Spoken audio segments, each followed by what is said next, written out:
بسم الله الرحمن الرحيم وصلى الله وسلم وبارك على سيدنا محمد وعلى آله وأصحابه وإخوانه وحزبه ومن سار على سيره إلى يوم الدين. اللهم اجعل جمعنا هذا جمعا مباركا مرحوما واجعل تفرقنا من بعده سالما معصوما ولا تجعل فينا ولا منا ولا معنا شقيا ولا محروما. اللهم أخرجنا من ظلمات الوهم وأكرمنا بنور الفهم وحسن أخلاقنا بالحلم واجعلنا هداة مهديين غير ضالين ولا مضلين.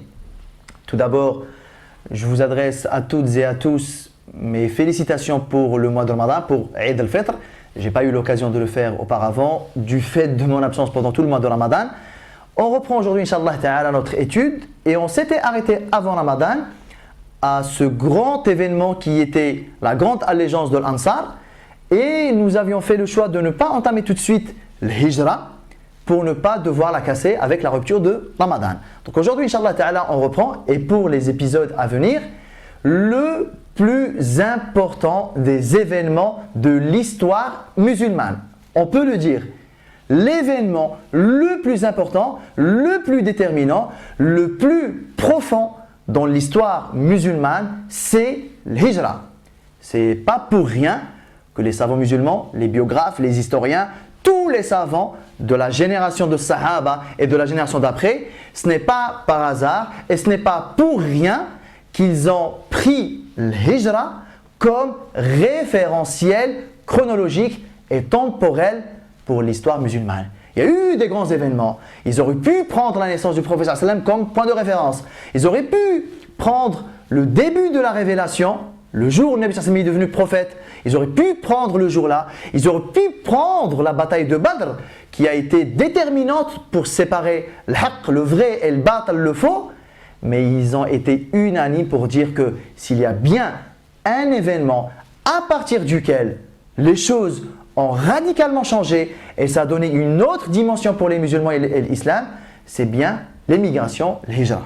Donc on entame ce grand moment et qui va prendre avec nous, Inch'Allah Ta'ala, plusieurs épisodes. Alors aujourd'hui, je ne vais pas rentrer dans l'hijra elle-même, qu'est-ce qui s'est passé, qui a émigré, qui n'a pas émigré, etc. Le premier point que nous allons voir aujourd'hui, qui va prendre tout l'épisode d'aujourd'hui, c'est pourquoi l'hijra, celle-là, je parle pas de l'hijra au sens général. L'hijra, celle-ci, celle du prophète sallallahu alayhi wa sallam, celle de Sahaba, pourquoi elle a été légiférée? Pourquoi Allah subhanahu wa ta'ala a ordonné, a demandé au prophète sallallahu alayhi wa sallam et aux compagnons, aux musulmans, mais quoi? Pourquoi il leur a demandé de quitter Mecca et d'aller à Yathrib, qui est devenu plus tard Al-Madina? Pour quelle raison ils ont dû quitter Mecca pour aller à Al-Madina?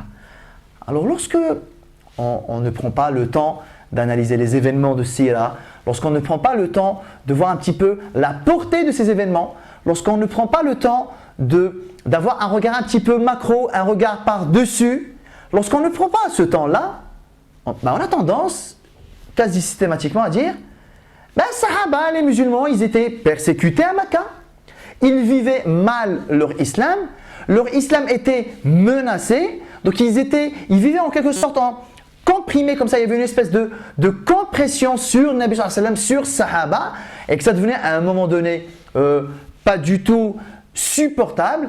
Allah subhanahu wa ta'ala, il a soulagé, il a allégé la condition des compagnons, des musulmans du prophète sallallahu alayhi wa sallam, en les autorisant, en leur ordonnant même de quitter Mecca et d'aller à Al-Madina, là où ils pourront vivre leur islam tranquillement, là où ils pourront adorer Allah subhanahu wa ta'ala sans être inquiétés dans leur foi, etc. Alors c'est vrai, la raison là, on l'entend, on la voit, on la sent, on l'aperçoit. Faites le test autour de vous, demandez aux musulmans qui vous entourent pourquoi Sahaba, ils ont dû quitter Mecca pour aller à Al-Madina. C'est ce genre de réponses qui vont revenir. Parce qu'ils étaient persécutés et ils sont partis à Al-Madina pour mieux vivre leur islam, pour ne pas être inquiétés dans leur foi. Dans l'absolu, oui c'est vrai, ils ont quitté Mecca parce qu'ils ne pouvaient pas, ils ne pouvaient plus, en tout cas pas dans les conditions les meilleures, faire ce qu'ils avaient à faire. Pour cette raison-là, ils ont dû abandonner Mecca temporairement pour aller à Al-Madina, pour accomplir et faire ce qu'ils ne pouvaient pas faire à Mecca. Dans l'absolu, oui, c'est ça. Maintenant, on ne va pas rester dans l'absolu, on va rentrer dans le détail. Qu'est-ce que Sahaba, qu'est-ce que le Nabi sallallahu alayhi wa sallam et les musulmans à Mecca ne pouvaient pas faire à Mecca et que maintenant al Medina, ils peuvent faire correctement? C'est la prière? C'est le fait de dire la ilaha illallah? C'est quoi? Qu'est-ce qui fait que là à Mecca, on ne peut pas faire ça, à Medina, on peut le faire? Si c'était juste une question de... on cherche juste un endroit, au fait. À Mecca, on n'a pas vraiment de lieu de culte. On prie comme ça, par-ci, par-là, en cachette, de temps en temps comme ça, autour de le Kaaba. D'ailleurs, Sahaba, ils l'ont dit, radiallahu anhum, Abdullah ibn Mas'ud, radiallahu anhu, il a dit la première fois où on a pu prier publiquement, c'est lorsque Sidna Omar, il s'est converti, radiallahu anhu, arda. Il a dit parce que lorsque Omar il s'est converti, il est venu comme ça, sans pitié, il est arrivé à Al-Kaaba et il a prié. Quraysh, ils n'ont rien pu lui dire. Sahaba, ils ont dit, on a profité, nous tous on est venus, on a commencé à prier, voilà, Omar il est là. Voilà, on n'a pas de lieu de culte à proprement parler, on n'a pas la possibilité d'exprimer entièrement ce que nous avons envie d'exprimer, donc c'est quand même un islam qui est un petit peu comprimé. Donc si c'était juste une question de, ouais on n'a pas de mosquée, on n'a pas de lieu de culte, alhamdoulilah à Medina on pourra en avoir un. Si c'était juste une question de, alhamdoulilah à Medina on peut faire l'adhan, à Mecca on ne peut pas le faire. Si c'était juste une question de, Al-Medina, on peut sortir dehors et voilà, alhamdoulilah, sans que quelqu'un nous cause de problème. Si c'était que ça, la raison de l'hijra, il allait y avoir un sacré nombre de problèmes. Pourquoi? Historiquement déjà. Je vous rappelle que Quraysh, quand est-ce qu'ils ont commencé à vouloir du mal au prophète sallallahu alayhi wa sallam? Il y a bien eu un début. Il y a bien eu un événement à partir duquel Quraysh ils sont devenus tout fous. Il y a eu un événement avant lequel il n'y avait pas de problème. Il y a eu un événement à partir duquel ce Mohammed-là, on ne peut plus le supporter, on ne peut pas le laisser faire. Il faut qu'on l'abatte, il faut qu'on l'anéantisse, il faut qu'on étouffe sa mission, etc. Et même les gens qui ont cru en lui, on va tout faire pour les dissuader de le suivre, on va les torturer, on va les tuer. Il y a bien eu un événement déclencheur. Il n'y aurait pas eu l'événement là, il n'y aurait pas eu toute cette compression et tous ces supplices et toute cette condition difficile de vie. Quel est cet événement majeur déclencheur? C'est l'appel public, da'wa. Tant que le Nabi sallallahu alayhi wa sallam, il était musulman, il était prophète, messager, tout seul dans son coin. Voilà, il est parti, il a parlé à Abu Bakr comme ça, de lui à lui. Il a convaincu Khadija, il a calculé Sidna Ali, il a parlé à Zayd ibn Haritha radiallahu anhum. Abu Bakr comme ça, il a calculé Sidna Uthman, Abdurrahman ibn Auf, etc. Tant que c'était comme ça, Quraysh, ça ne les dérangeait pas spécialement. Voilà, ils sont dans un délire. Bon, pour l'instant, nous, on ne se sent pas inquiétés. On ne se sent pas visés par leur truc. On ne se sent pas inquiétés. Notre business n'est pas menacé. Notre pouvoir et notre notoriété et notre mainmise sur Mecca, elle n'est pas menacée du tout. Donc oui, voilà. Asatirul awwalin, des bêtises des anciens, de la mythologie des anciens, etc. Bon, pour l'instant, ça ne nous inquiète pas. Quand est-ce que ça commence à les inquiéter? Lorsqu'il leur a dit, Quraysh, écoutez-moi bien, la voie que vous êtes en train de suivre, le chemin que vous empruntez, la vie que vous menez, elle va vous causer d'énormes problèmes avec Allah yawm al-qiyamah. Abandonnez les idoles que vous adorez, détruisez-moi tout ça, adorez Allah l'unique, ne lui associez rien. Le jour où il a commencé à dire ça, c'est là où les problèmes ont commencé. Donc j'ai envie qu'on fasse un petit raisonnement par l'absurde. Si le public n'était jamais, si l'appel n'était jamais devenu public et que le Nabi sallallahu alayhi wa sallam avait continué ça, on va dire sa stratégie de départ qui consistait en un appel un petit peu sélectif de bouche à oreille, d'individu à un autre, etc. Quraysh, c'est bon, on dit rien, voilà, la vie elle continue. Donc il n'y aurait pas eu de persécution. Donc il n'y aurait pas eu de mauvaises conditions de vie. Donc il n'y aurait pas eu de menaces contre l'islamité des gens. Donc si la raison de l'hijra était la persécution, et si on suppose que l'appel n'était jamais devenu public, et donc il n'y aurait pas eu de persécution, il n'y aurait eu aucun intérêt à ce qu'il y ait hijra. Donc la raison de l'hijra n'est pas parce qu'on avait peur et vivement un endroit où on puisse prier sans qu'on soit menacé. Ce n'est pas ça la raison principale de l'hijra.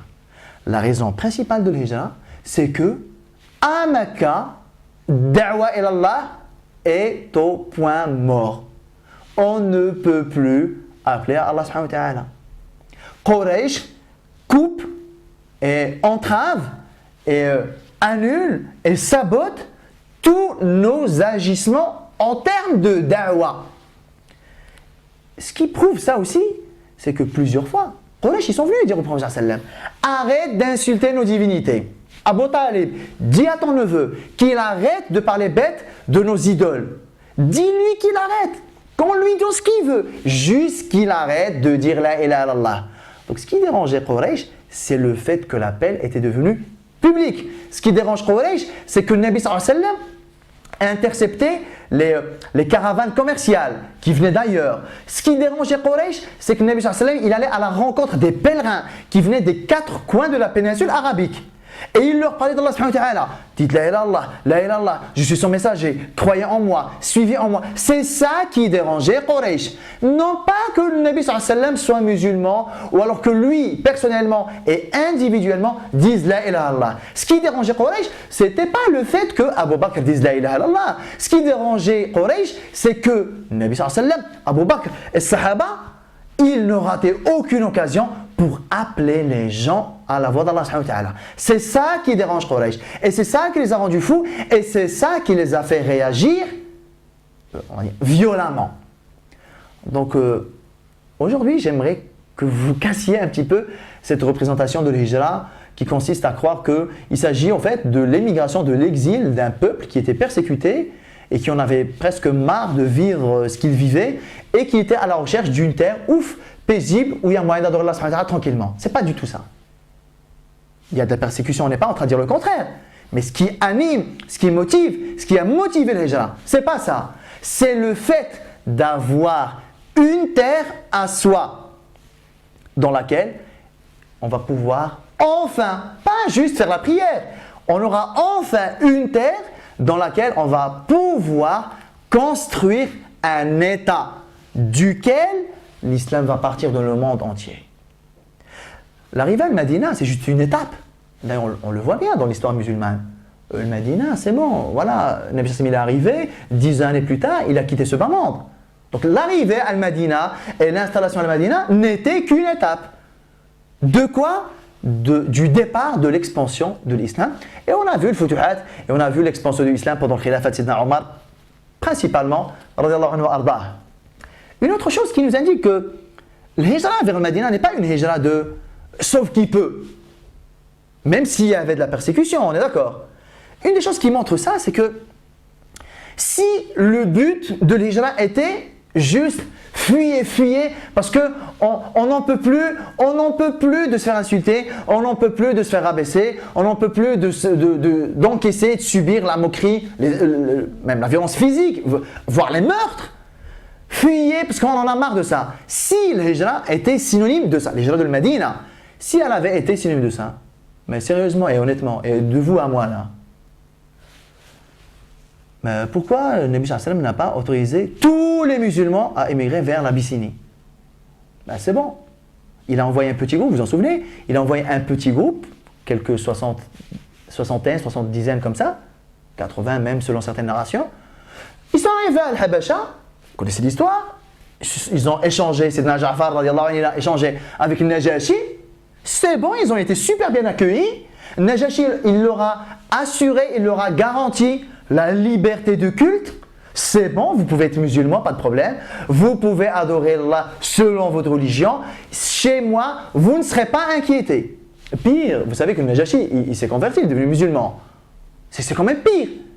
Et l'information là, comme quoi, alhamdoulilah, les premiers sahaba qui sont partis en Abyssinie, Et comme quoi, ils ont été super bien accueillis par Najashi. Alhamdoulilah, maintenant, ils vivent leur islam tranquillement, de façon sereine, sans être inquiétés dans leur foi. L'info là, elle est arrivée chez le Nabi sallallahu alayhi wa sallam. Donc quand on a dit au prophète alayhi sallam, Ya Rasulallah, super, c'est génial. Najashi, il nous a super bien accueillis. Alhamdoulilah, rien à voir avec Makkah. Alhamdoulilah, là-bas, on prie, on fait l'adhan, etc. Pas de souci. Lorsqu'on a dit ça au prophète sallam, pourquoi il n'a pas dit aux autres compagnons? Super, ok, c'est bon, l'Abyssinie, nickel, à tous ceux qui galèrent, à tous ceux qui souffrent, vous savez qu'est-ce qu'il vous reste à faire? Le Habasha. Pourquoi il n'a pas dit ça? Si le but était juste d'esquiver les insultes, d'esquiver la violence physique, quoi, le Nabi n'a pas de rahma envers ses compagnons? Il voit bien que Khabbab, vous en souvenez, on en a parlé. Il voit bien que Khabbab il souffre, il voit bien que Bilal il misère, il voit bien que Sohaib, il voit bien que Moussab, il voit que tous ses compagnons, parmi ceux qui ont une condition un petit peu sociale inférieure, il voit qu'ils sont en train de tous galérer. Et quoi, il n'a pas de rahma envers eux ou quoi? Pourquoi il leur a pas dit, c'est bon, arrêtez de souffrir, rejoignez vos frères en Abyssinie? Mais c'est parce que l'émigration même en Abyssinie, ce n'était pas une émigration de j'esquive les insultes, hein. C'était une émigration stratégique, on en avait parlé. C'était une émigration on va dire, une bouée de sauvetage, une route de secours. Si jamais l'islam à Mecca, il venait à disparaître, c'est pas grave. La plante, on va dire, l'implant de l'islam, il est en sécurité en Abyssinie. Une autre preuve, c'est que parmi ceux qui ont émigré en Abyssinie, il y a des gens qui n'ont jamais souffert, hein. Un des leaders, un des plus importants sahaba qui ont émigré en Abyssinie, c'est qui? C'est Sidna Uthman. D'où qu'il a souffert, Sidna Uthman? Personne ne l'a insulté, etc. Et vous avez des gens qui étaient en souffrance, qui n'ont pas émigré, comme Bilal. Donc si l'émigration en Abyssinie était synonyme de fuyez la souffrance, il aurait été plus logique que le Nabi sallallahu alayhi wa sallam envoie des gens comme Moussa'ab, Bilal, Sohaib, etc. Et qu'ils disent à des gens comme Uthman, non, toi ça va, toi tu vis bien à Makkah, toi tu restes à mes côtés.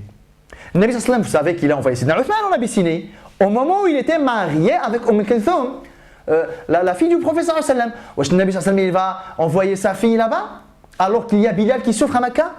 Donc ce n'était pas une émigration d'esquive et de fuite de souffrance. C'est une émigration stratégique. Donc lorsque Nabi sallallahu alayhi wa sallam, sa mission de da'wah, elle était au point mort, et ça on l'avait bien vu, hein, que l'une des raisons pour lesquelles l'année de on va dire l'année de la tristesse, Am al-Huzn, est surnommée en tant que telle. Vous savez, beaucoup d'écrivains, beaucoup de narrateurs, beaucoup d'historiens, lorsqu'ils parlent de l'année de la tristesse, ils en parlent en tant que c'est l'année où Khadija elle est décédée, c'est l'année où Abu Talib il a quitté, il est mort, donc le Nabi sallallahu alayhi wa sallam était un petit peu peiné et attristé par cette double perte. C'est pour ça que l'année-là, elle est surnommée l'année de la tristesse. Oui, c'est vrai, il y a de ça. Le Nabi sallallahu alayhi wa sallam était triste de la perte de son épouse et de son oncle, aucun doute là-dessus. Mais il y avait une autre raison qui n'est pas que personnelle, c'est que l'année-là, da'wah, la mission du prophète sallallahu alayhi wa sallam, elle était au point mort. Plus personne ne s'intéressait à lui, plus personne ne rentrait en islam, etc. Donc lorsque le Nabi sallallahu alayhi wa sallam a vu que da'wah, elle était au point mort, c'est ça qui a déclenché un petit peu ses déplacements et on va dire sa stratégie d'ouverture vers l'extérieur. C'est ce qui a donné d'ailleurs la sortie à Taïf pour aller voir les gens de Taïf, parce que voilà, Mecca, elle est au point mort, les gens ne veulent plus rien comprendre. À chaque fois je fais quelque chose pour Da'wah, Quraysh, ils sont là pour me barrer la route. Je suis en train de chercher de nouveaux partenaires. Pourquoi le Nabi sallallahu alayhi wa sallam, lorsqu'il était dans cette phase-là, il voyait que Da'wah, elle était au point mort, donc il était dans cette politique de recherche de partenaires extérieurs. Pourquoi il n'a pas dit, tiens, Najashi, j'ai de bons rapports avec lui, j'ai déjà d'ailleurs une bonne petite communauté qui est déjà installée sur place, tiens, pourquoi on ne va pas là? Pourquoi il n'a pas dit aux compagnons, vous savez quoi, Makkah, on n'a plus rien à y faire, Da'wah, elle est hermétique, elle est fermée, en plus on souffre, voilà, on part tous à Habasha, là-bas on sera super bien accueillis. Pourquoi il n'a pas été en Abyssinie? Parce que la première phase, le Nabi sallallahu alayhi wa sallam, il cherchait à transplanter l'islam dans une terre pour le mettre à l'abri et le mettre en sécurité. Mission accomplie via Ja'far radiallahu anhu et les autres radiallahu anhu ajma'in. Là maintenant, la mission est différente. Là, il ne s'agit pas de transplanter l'islam ailleurs. Il s'agit d'expansion. Il s'agit de réaliser réellement ce pourquoi Allah m'a envoyé, à savoir transmettre cette religion dans le monde entier. Et pour pouvoir propager l'islam, pour pouvoir transmettre l'islam dans le monde entier, on n'a pas besoin juste d'une mosquée où on pourrait prier tranquillement comme en Abyssinie. Non, pour transmettre l'islam et le propager dans le monde entier, on a besoin de beaucoup de choses. On a besoin, bien entendu, d'un lieu de culte. À la limite, ça, on peut l'obtenir et l'avoir en Abyssinie. Non, mais pour transmettre et propager l'islam et assurer son expansion dans le monde entier, on a besoin d'une économie solide. On a besoin d'une armée. Concrètement, ça ne va pas se faire, on va dire, ça va pas se faire comme ça, en se faisant la bise. Ouais, on va propager l'islam. S'il vous plaît, on est venu pour propager l'islam, c'est bon. Ça ne va pas se faire comme ça. Il y aura des ennemis, il y aura des obstacles, il y aura des gens qui voudront nous tuer. Il y a des gens qui nous voudront du mal, il y a des gens qui voudront nous éradiquer. Et encore pour l'instant, ça va, franchement, ça va 5 minutes, Quraysh. Mais demain, ça va être les Byzantins, ça va être les Perses, ça va être toutes les forces puissantes du monde. Ça n'a rien à voir avec une armée de 1000 ou 2000, 3000 de Quraysh. Je vous renvoie par exemple à la bataille de Mu'ta où les Romains, ils étaient 200 000. Un chiffre incroyable pour les Arabes. Donc vous comprenez que pour faire face à 200 000 personnes, une grande civilisation comme les Romains, ce n'est pas avec les 80 ou les 150 qui est en Abyssinie, comme ça, voilà, on fait juste la prière. Non, il faut une vraie assise militaire. Il faut des équipements, donc il faut des moyens, donc il faut une économie, donc il faut un État, donc il faut une gestion, il faut de la politique, il faut des partenariats, il faut beaucoup de choses que vous ne pouvez pas faire en Abyssinie. Pourquoi? Parce que vous êtes une minorité accueillie chez le Najashi. Voilà, il vous a donné une mosquée, remerciez-le. Bon, après, voilà, mais c'est son pouvoir, c'est son royaume à lui, c'est son armée à lui, c'est son économie à lui. Vous ne pouvez rien faire. Vous êtes là, vous vivez de là paisiblement sur sa terre et ça s'arrête là. Nabi sallam, dans cette nouvelle phase de sa vie, il n'était pas à la recherche de ça. Il était à la recherche d'une terre dans laquelle il va, on va dire, installer ses quartiers généraux. Et il n'y avait pas d'autre solution que d'aller ailleurs qu'à Habasha en Abyssinie. La tentative de Taïf, on sait ce sur quoi elle a débouché. Donc il y avait la possibilité Yathrib el-Madina. D'autant plus qu'Allah subhanahu wa ta'ala, il a préparé le Madina à l'arrivée du prophète sallallahu alayhi wa sallam à travers les différentes guerres que l'Aws et le Khazraj ils ont connues. Vous vous rendez compte, là, le Nabi sallallahu alayhi wa sallam, il a une occasion en or. Vous avez quoi? Vous avez les responsables de le Madina. À l'image, je pense par exemple à Sidna Sa'd ibn Mu'adh, le chef de Khazraj, qui se convertit et qui vient dire au prophète sallallahu alayhi wa sallam, avec tous ceux qui sont venus pour le bay'a, lui dire écoute, El Medina, elle est à toi, tiens les clés, tu en fais ce que tu veux. Ça, c'est une occasion en or. Ça veut dire que Nabi sallallahu alayhi wa sallam, il n'a pas émigré vers une ville, il a pris possession de la gestion d'un État. Et ça, c'est sur quoi Nabi sallallahu alayhi wa sallam, il était focalisé et c'est ce qu'il cherchait et c'est ce qu'il voulait obtenir. Alors pourquoi je parle de ça aujourd'hui? C'est pour que les choses soient un petit peu claires dans nos têtes.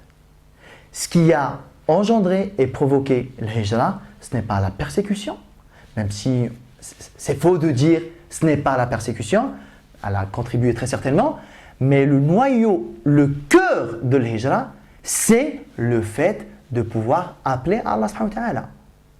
Parce que si moi vous me garantissez, écoute, on te donne cette pièce-là, tu restes dedans, tu fais ta prière et voilà, tu ne seras jamais inquiété. Crois en Allah si tu veux, crois en son prophète si tu veux, sallallahu alayhi wa sallam. Fais ta prière, quand c'est le Ramadan, tu jeûneras, nous on ne dira rien. Quand tu auras des moyens, vas-y, fais-toi un hajj et va au hajj. Tiens, mushaf, lis-le, fais des du'as, voilà. Et si moi je considère ça comme étant, c'est tout ce que je veux, et c'est la meilleure condition qu'un musulman dont un musulman peut rêver, ben c'est que j'ai loupé quelque chose, quoi. Parce que ce qui complète l'islam, ce qui a complété l'islam de Sahaba, c'est quoi? Ce n'est pas le fait de faire la prière et on n'arrive pas à dire Allah Akbar et quand on fait la prière, ben on est frappé, on est insulté. C'est pas ça. C'est parce qu'à Mecca, on ne peut pas appeler à Allah. C'est pas parce qu'à Mecca, on ne peut pas prier. On est d'accord ou pas? À Mecca, Sahaba, ils priaient ou pas?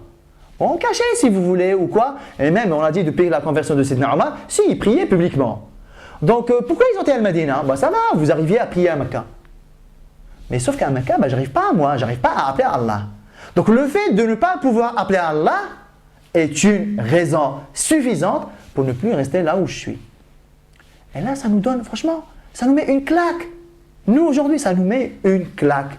Nous qui pensons et qui pensions toujours peut-être que ben, dès lors que je fais ma prière, dès lors que je vais à la mosquée, dès lors que je jeûne, dès lors que je porte le hijab, dès lors que je lis le Coran, dès lors que je peux aller au hajj, etc. Ben, ça va, pas de souci. Et mon islam, il est bon, il est achevé ici, il est complet. Dès lors que je pense ça, ben, je loupe au fait l'autre moitié. Allah subhanahu wa ta'ala, il le dit clairement dans plusieurs versets. Il y a, si vous voulez, en tant que musulman, on a 3 obligations. On a une obligation de aqidah, une obligation de foi, une obligation de croyance. On croit en Allah subhanahu wa ta'ala, son unicité, il est un, c'est lui le pourvoyeur, etc. C'est lui qui nous a créés, comme il a dit Sayyidina Ibrahim alayhi salam. Lorsque j'ai faim, c'est lui qui me nourrit, lorsque j'ai soif, c'est lui qui me donne à boire, si je tombe malade, c'est lui qui me guérit, c'est lui qui me donne vie, c'est lui qui me donne mort, c'est lui auprès de qui j'espère être récompensé le jour dernier, etc. Voilà, il y a un versant en fait de foi, de croyance, le jour dernier, la balance, le paradis, l'enfer, les prophètes, voilà. Vous connaissez, alhamdoulilah, l'iman, ses piliers, etc. Donc j'ai cette obligation-là. J'ai une obligation de foi, de croyance. J'ai une obligation de culte. J'ai une obligation de me comporter dans la société, dans la vie, selon ce que me dicte ma foi. Ben, je prie, je jeûne, je ne mens pas, je ne bois pas, je ne fornique pas, etc. etc., etc. Ben, figurez-vous que une des arnaques, je peux dire ça comme ça, une des arnaques dans lesquelles nous vivons, nous les musulmans, c'est de croire que, avec les deux là, c'est bon, alhamdoulilah, niveau foi, ok, là, voilà, moi je suis un bon musulman, je prie, je jeûne, je ne fume pas, je ne bois pas, etc. etc. C'est bon. Et on oublie la 3e obligation, qui est quoi? وَتُجَاهِدُونَ فِي سَبِيلِ اللَّهِ. Votre vie, vous la taillez en fonction de la cause d'Allah subhanahu wa ta'ala. Vous fournissez l'effort, vous vous efforcez à quoi? À faire en sorte à ce que la parole d'Allah subhanahu wa ta'ala soit la plus haute. Par quoi? Par vos biens et vos propres personnes. Alors c'est ce côté-là qui est un petit peu méconnu. Ceux pour qui il est connu, il est peu appliqué. Et on se retrouve avec une communauté musulmane qui se soucie principalement de sa prière, qui se soucie peut-être principalement du hijab, elle se soucie principalement de hajj, de manger halal, etc. Tout ce qui relève du fiqh qu'il faut, c'est nécessaire, c'est le 2e tiers en fait. Mais nous nous retrouvons avec une communauté qui n'est pas ouverte et qui ne met pas tout en œuvre en tout cas, qui ne s'investit pas tel qu'elle le devrait dans l'effort de da'wah. Et c'est ce qui fait que nous avons un islam dans le meilleur des cas qui est à 2 tiers. Sahaba, c'était pas du tout envisageable pour eux. Vous savez que Sahaba radiallahu anhum, eux dans leur esprit, ça n'existe pas. Un musulman qui croit au prophète sallam et qui fait la prière et que c'est bon. Ça n'existe pas, c'est un hypocrite. Lisez sur le Tawbah si vous voulez, subhanallah. À chaque fois que Allah subhanahu wa ta'ala a appelé les musulmans, les croyants à fournir un effort par leurs biens, par leur personne, avec le Nabi sallallahu alayhi wa sallam, aux côtés du prophète sallallahu alayhi wa sallam, dans le jihad, pour élever la parole d'Allah ta'ala, à chaque fois que Allah ta'ala faisait et incitait et commandait et demandait et ordonnait ce genre de choses, c'était à chaque fois l'occasion de savoir qui était croyant, de qui était hypocrite. Allah Ta'ala dit clairement, lorsque Allah subhanahu wa ta'ala il descend un verset dans lequel le djihad, le qital, le combat, la mort est abordé, qu'est-ce que tu vois? Tu vois que ceux qui ont une maladie dans leur cœur, ils font exprès de ne pas être bien. Là, en ce moment, je ne suis pas bien. Oh, c'est presque parce que j'ai des nausées. Ouais, la prochaine fois, Inch'Allah, quand j'irai mieux, ben, j'irai avec vous. Systématiquement, c'était un signe distinctif des hypocrites. Les croyants, au contraire, lorsque Allah Ta'ala les appelle au combat, lorsque Allah Ta'ala les appelle à l'effort, lorsque Allah Ta'ala les appelle à sadaqa, au fait de dépenser, ça leur rajoute foi sur foi et ça confirme leur engagement. Les hypocrites, lorsqu'on leur demande de donner de l'argent, lorsqu'on leur demande de s'investir, lorsqu'on leur demande d'être présents à chaque fois que les musulmans ils ont besoin d'eux, ben à chaque fois ils font faux bond, à chaque fois ils se détournent, etc. Donc là, c'est quelque chose quand même de très important et d'une gravité énorme. Moi, en tant que musulman, comment je conçois mon islam? C'est un islam de voilà, j'ai mes gosses, j'ai ma femme, j'ai mon travail, j'ai mon salaire. Alhamdoulilah, je mange halal, je rentre chez moi. Le vendredi, je vais à la mosquée. Pendant Ramadan, j'étais, alhamdoulilah, les 30 jours à la mosquée pour Tarawih. Est-ce que c'est ça mon islam? Ou alors c'est les 2 tiers au mieux de mon islam. Et il y a un 3e tiers qui est je ne peux pas rester tranquille tant que je suis en vie. Parce que tant qu'il y a de la vie, tant qu'il y a des humains, il y a un effort à faire. Regardez quelque chose de simple. Inch'Allah, avec ça, on va clôturer cet épisode d'aujourd'hui. Si on supposons que l'émigration du prophète sallallahu alayhi wa sallam et sahaba vers le Médina, c'était juste, on souffre, on n'en peut plus de ce que nous subissons ici à Mecca. Ouf, enfin, alhamdoulilah, voilà, maintenant on va pouvoir souffler un coup, on est à le Médina. Si c'était ça, pourquoi Quraysh ils n'ont pas lâché le Nabi sallallahu alayhi wa sallam même après avoir quitté Mecca? Pourquoi? Il y a que le Nabi sallallahu alayhi wa sallam est arrivé à Mecca, à Al-Madina. C'est bon, Quraysh, au revoir. Il y a que je représentais une menace pour vous, c'est bon, je ne suis plus là, moi. Je suis à Al-Madina, alhamdoulilah, c'est bon. Pourquoi Quraysh n'était pas tranquille dans leur tête? Alors que le Nabi sallallahu alayhi wa sallam n'était physiquement pas avec eux. Il est à 500 km. Pourquoi ils sont venus le combattre pendant Badr? C'est eux qui sont venus, c'est pas lui. Hein. Pourquoi ils sont retournés l'année d'après pour Uhud? Pourquoi ils ont voulu le tuer alors qu'il n'est même plus avec eux? Pourquoi ils sont revenus 5 ans plus tard pendant la bataille de l'Ahzab? Ils ont convaincu les Juifs, ils ont convaincu Ratafan, ils ont convaincu pratiquement toutes les tribus arabes. Venez, on va à Al-Madina et on éradique cet homme-là et on s'en débarrasse. C'est bon, je ne suis plus avec vous. Hein. Pourquoi Quraysh, bien que le Nabi sallallahu alayhi wa sallam n'était plus présent physiquement avec eux, pourquoi Quraysh n'ont pas lâché l'affaire? Mais c'est parce que Quraysh, ils sont quand même intelligents. Ils ont bien compris que cet homme-là, ben ce n'est pas parce qu'il a été à Al-Madina qu'il va arrêter de nous embêter. Et que peut-être qu'il est là-bas, aujourd'hui. Peut-être que maintenant, là, il ne nous embête pas. Mais cet homme-là, nous, on le connaît très très bien.